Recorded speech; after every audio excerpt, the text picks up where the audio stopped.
Blockchain for the UN Charter Values, BC100 Plus.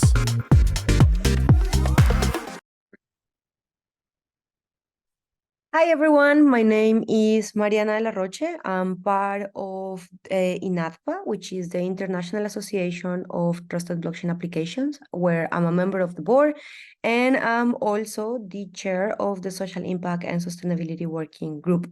Besides that, I'm also a member of the expert panel of the EU BOF, and I'm also part of the steering committee of the EU BOF.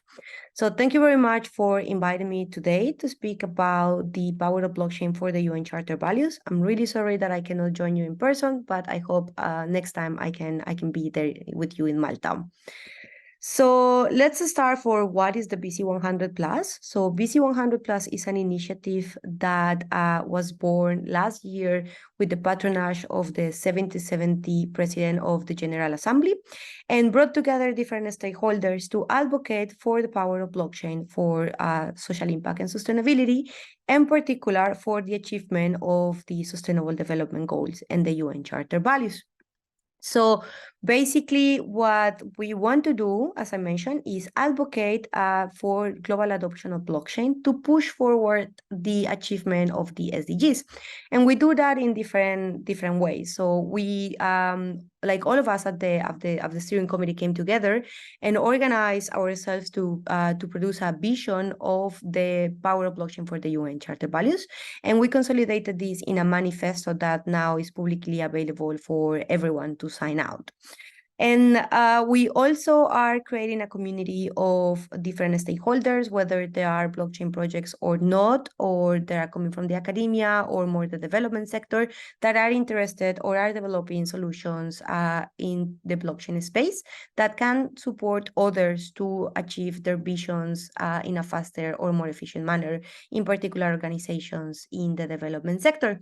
And to do that, we also organize a lot of educational campaigns. We write a lot of position papers, and we organize roundtables and also participate in events such as this one to promote the global adoption of blockchain. So as I mentioned, we are different organizations that came together. The members of the steering committee group are the EU Blockchain Observatory and Forum, 𝐒𝐻, which is a think tank, Ethereum Cloud My Platform, INADPA, IOTA Foundation, Positive Blockchain, 𝐸𝐬𝐬𝐬, and 𝐻𝐞𝐜𝐡. And before that, we also have the Climate Change Coalition, Blockchain for Good, and the GBBC as well, which were parts of the steering committee of phase 1. So as I mentioned, all of us came together to raise awareness about the power of blockchain, but also to explore which use cases in the blockchain space are already generating impact in regards to sustainability goals that can be used as best examples. And I'm going to talk a little bit more about that later on.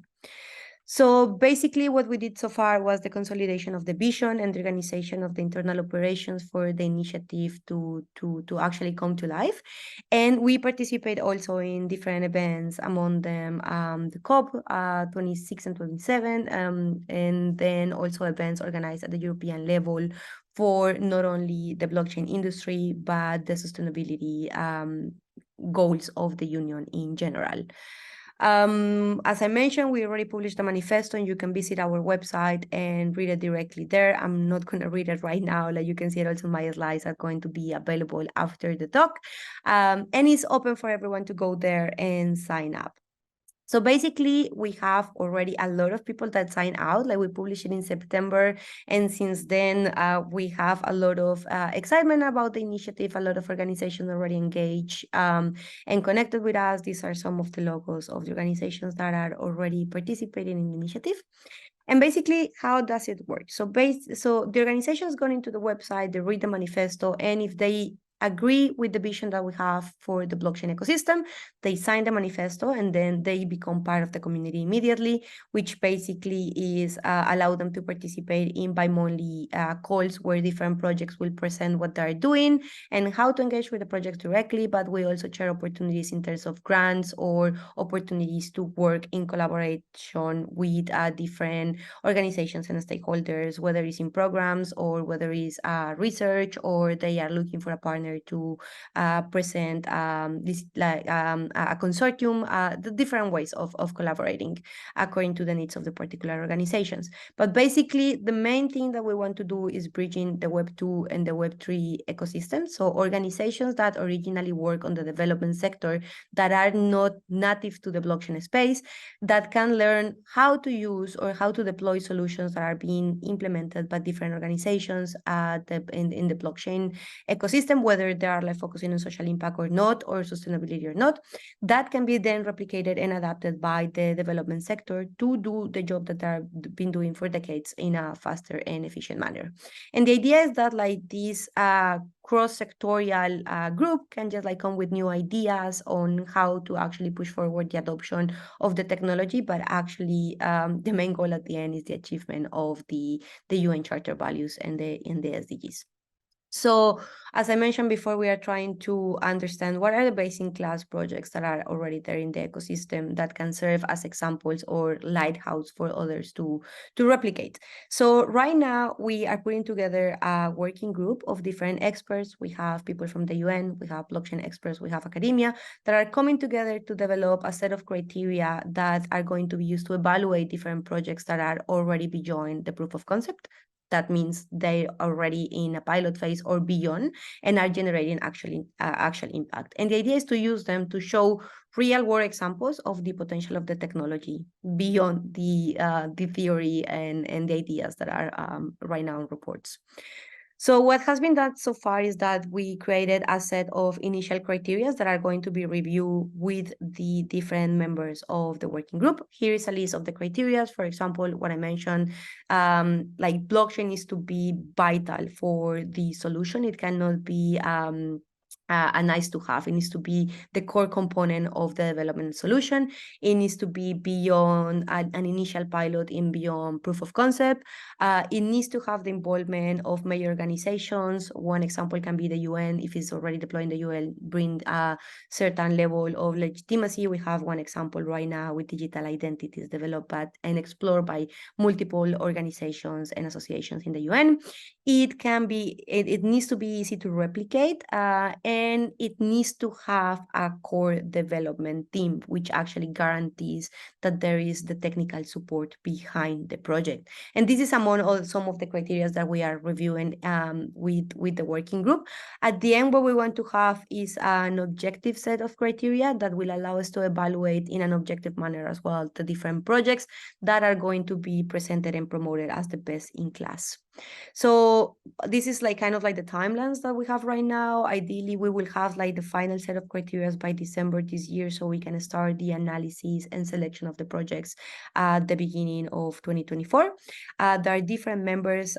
This is a working group that is led by Positive Blockchain, which is also a member of the steering committee of the initiative, and the different signatories of the manifesto. Everyone that joins and sign the manifesto can join. I forgot to mention this, but like not everyone can join the initiative. Once you sign up the manifesto and want to join, there is a thorough process of review for due diligence that we execute internally in the steering committee. So we are actually being really picky in the organizations that we are allowing to join the initiative, as there is going to be contact with the UN and relevant stakeholders. We want only to introduce those projects that are legit to these institutions to actually promote the adoption and not have like any kind of secondary effects. So the way that we mitigate those risks is actually doing a process of due diligence. So once this process is done and the organization is invited to join after signing the manifesto, they can join any of the working groups that we are creating, among them the best in class. And also they can name their project or like volunteer their project as being evaluated to join the best in class projects.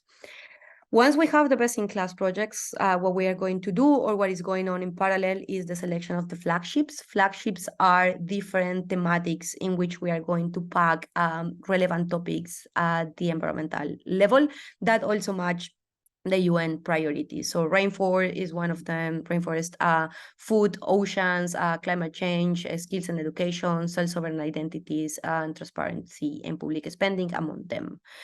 And the main idea, or like what we want to do at the end, is when we have the best in class, we are going to categorize those best in class in the flagships, and we are going to create situation rooms with different experts to promote dialogue on how to actually enhance global adoption of blockchain that can push forward the achievement of the SDGs on those thematic package, so to speak. So this is everything that we have done so far. As I mentioned, all this information is our website. We publish every 6 months, we publish a report on the progress. All the information to how to join and who to contact is available as well on our website. So I'm going to leave it here.